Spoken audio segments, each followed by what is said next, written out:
let me give you a couple of tips. If you want to master color, I can tell you how to do it. Just paint 10 paintings in a row, all in mid-value. That's right, no darks, no lights, everything in mid-value. You can neutralize colors, or thin colors, or mix colors.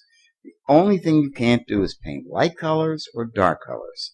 In other words, you're going to have to separate every shape in the painting by color and color alone. By the time you're done with those 10 paintings, you will have a solid, fundamental knowledge of color.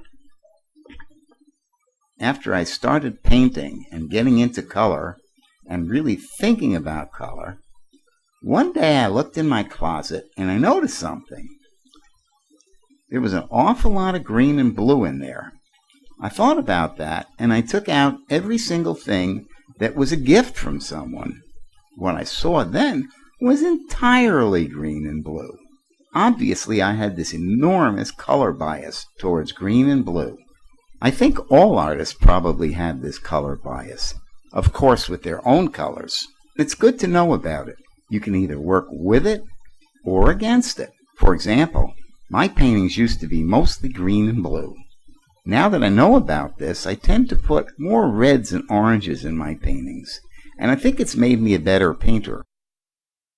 The central theme of this lesson is that color carries the emotional impact of a painting. And if you don't believe me, have a look at this. How are you feeling now? Pretty upbeat, I would imagine. It was just that easy to manipulate your mood. Let's begin this advanced color lesson by defining some words. Besides color, or its synonym, hue, we're going to need 3 new words. Saturation. Saturation is the amount of color that's in the image. It's really hard to explain, but easy to show you.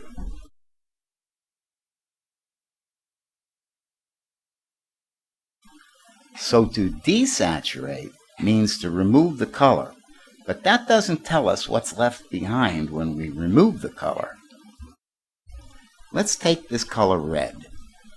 We can make progressively darker shades of it, either by neutralizing it with its complement or adding black. Or we can make tints out of it by either progressively diluting it or by adding white. And of course, we can do everything in between. We can add any shade of gray we want, or we can dilute it and at the same time neutralize it. In previous lessons, we learned how to mix colors and how to match colors and how to arrange colors. We learned color schemes. We learned pretty much everything there is to know about the nuts and bolts of color. What we didn't learn is the touchy-feely stuff. It is my belief that color carries the emotional impact of the painting. To illustrate this, let's take a look at the difference between a sunny day and a cloudy day. A sunny day is characterized by 2 light sources.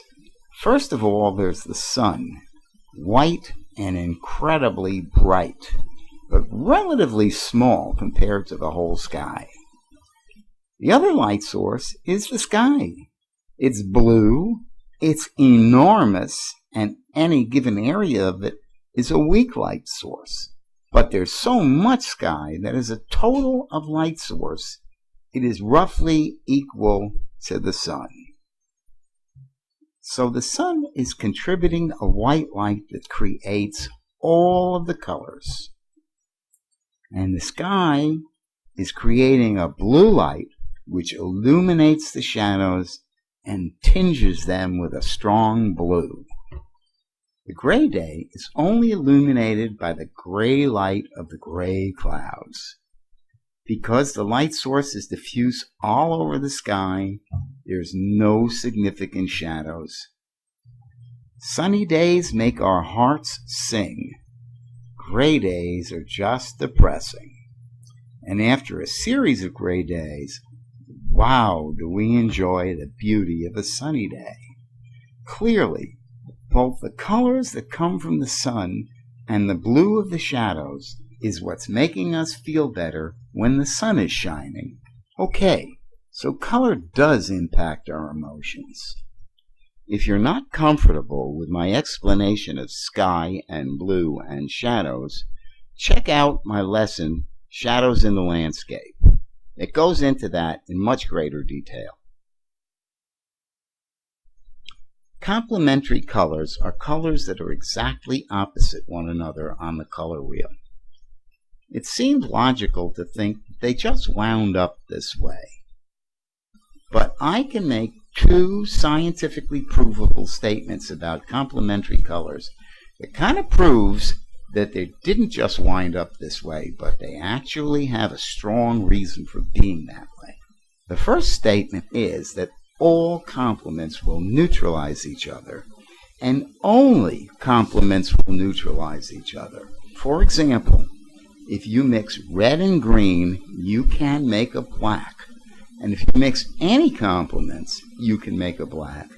But if you mix any two other colors, not a chance.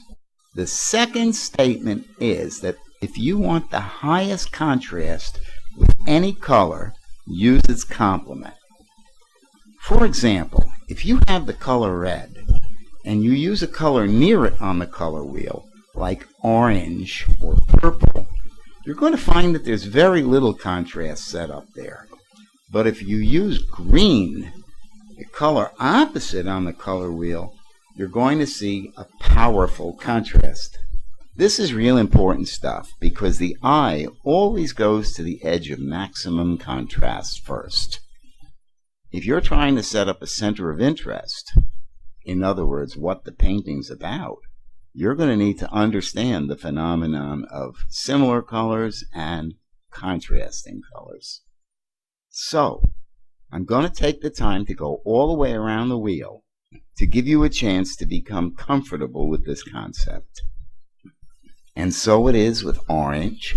The adjacent colors are low contrast, but the opposite, blue, is a very high contrast. The colors adjacent to yellow are also low contrast. On the other hand, purple, its complement is a very high contrast. I am always amazed to take a dark purple and add a light yellow and watch it turn black. That seems to make no sense at all, but it works. And just as with red and green, green and red works exactly the same way. Similarly, the colors surrounding blue are of low contrast with blue, and its complement, orange, is a very high contrast. And finally, purple. The red and blue adjacent to that are of low contrast, yet the opposite, yellow, is very high contrast. So, complementary colors are not just opposite each other on the wheel.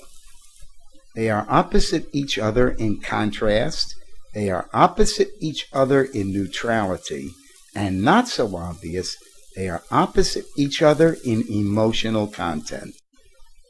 Well, our main complements are purple and yellow, the people colors, red and green, the Christmas colors, orange and blue, well, they're special. There are warm and cool colors. There are colors that we naturally associate with warm. I'm thinking Red Hot Mama. And there are colors that we naturally associate with cool, such as ice blue. Technically speaking, this is the warm half of the color wheel. It's the colors centered on orange.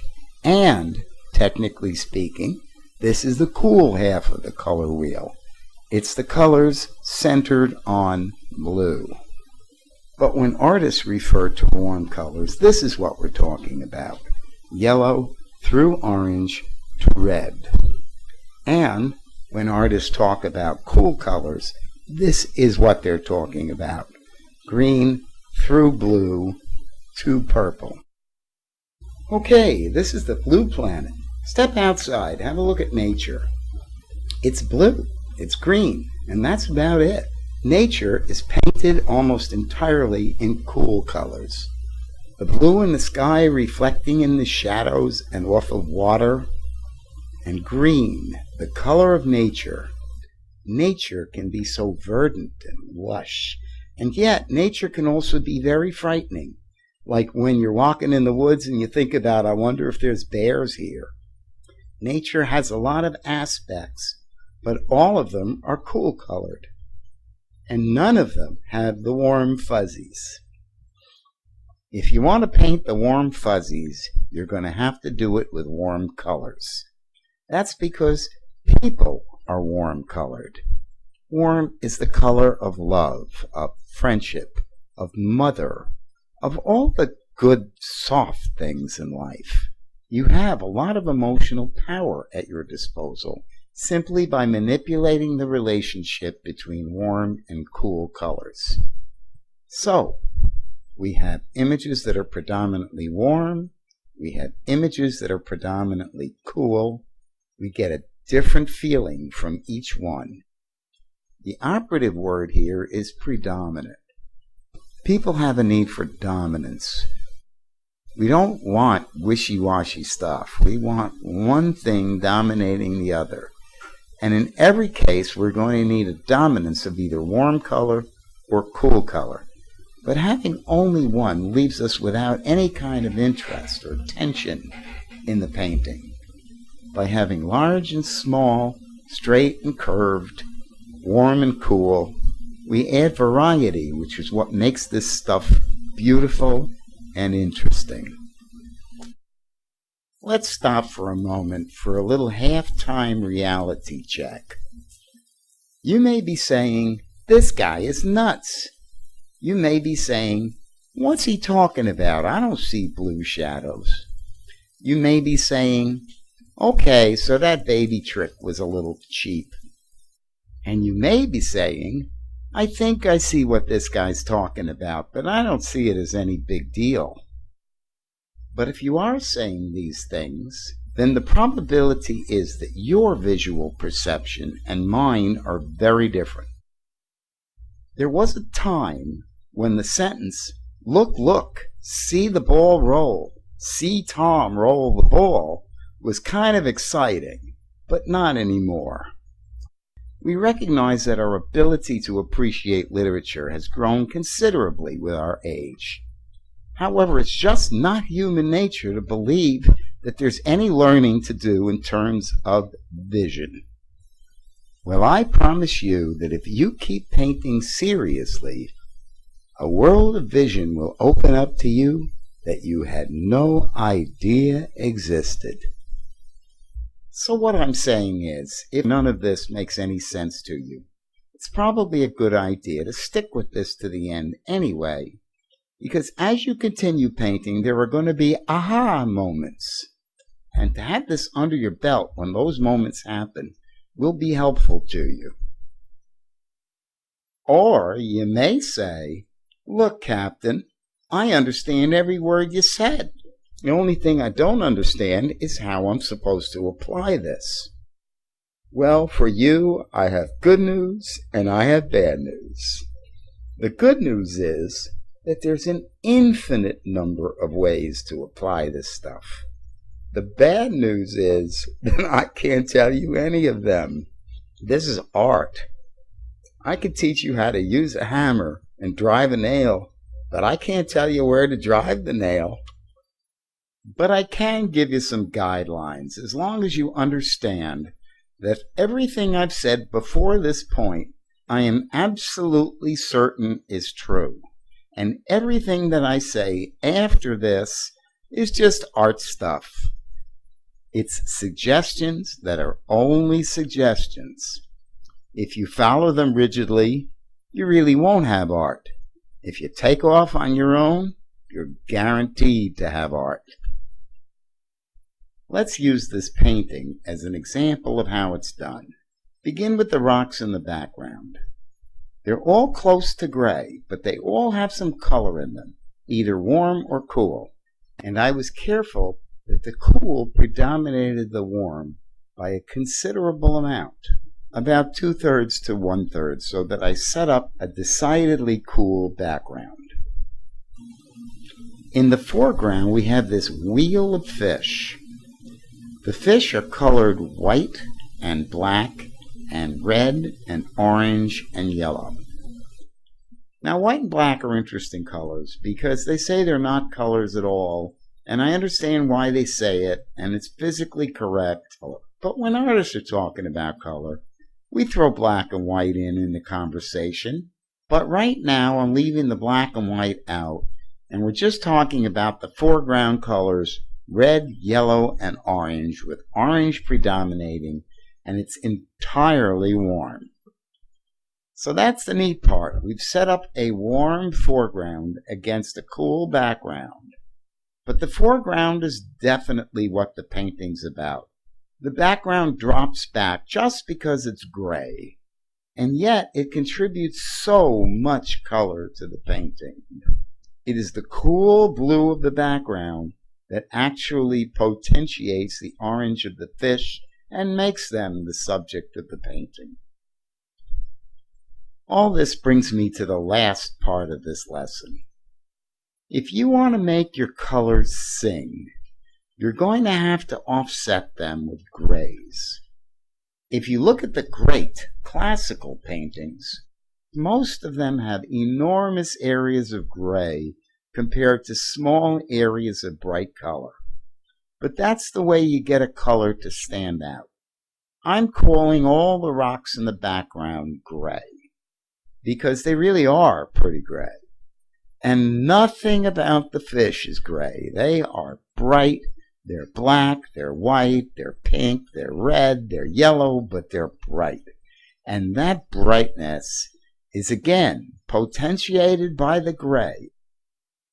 Large areas of gray make your colors sing.